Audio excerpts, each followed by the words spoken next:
গল্পটা শাকিল ও সুরাইয়া, একটা নীরব ভালোবাসার শেষ অধ্যায়। শাকিল ও সুরাইয়া স্বপ্ন বুনেছিল, একটা নামেই তার পৃথিবী গড়েছিল। হাসির আড়ালে লুকানো কষ্ট, ভালোবাসায় ছিল তার নিঃস্বার্থ রোষ। হাসির আড়ালে লুকানো কষ্ট, ভালোবাসায় ছিল তার নিঃস্বার্থ রোষ। যাকে নিয়ে ভাবতো সারাদিন রাত, সেই দিল তাকে একা থাকার প্রভাব। চোখের জলে ভিজে গেছে তার দিন, তবুও ভালোবাসা কমেনি একদিন। শাকিল সুরাইয়া আজও কাঁদে, ভাঙা হৃদয় নিয়ে একা পথে হাঁটে। যার জন্য সব কিছু ছেড়েছিল সে,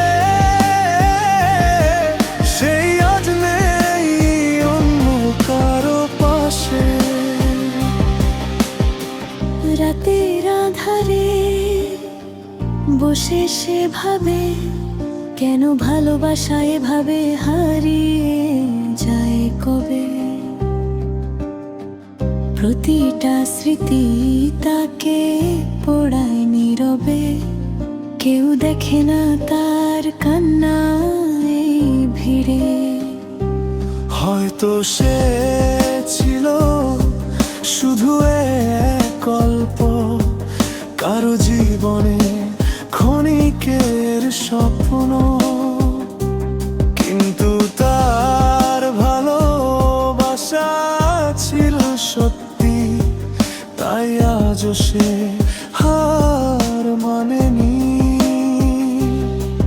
যদি ফিরে আসো কোনোদিন, শাকিল ও সুরাইয়া থাকবে আগের মতোই দিন। ভুলে যাবে সব কষ্ট সব ব্যথা, শুধু চাইবে আবার সেই পুরনো কথা। ভালো হাতুটা ভালোবাসে, নিজের কষ্ট নিজের মাঝেই হাসে। শাকিল সুরাইয়া শিখে গেছে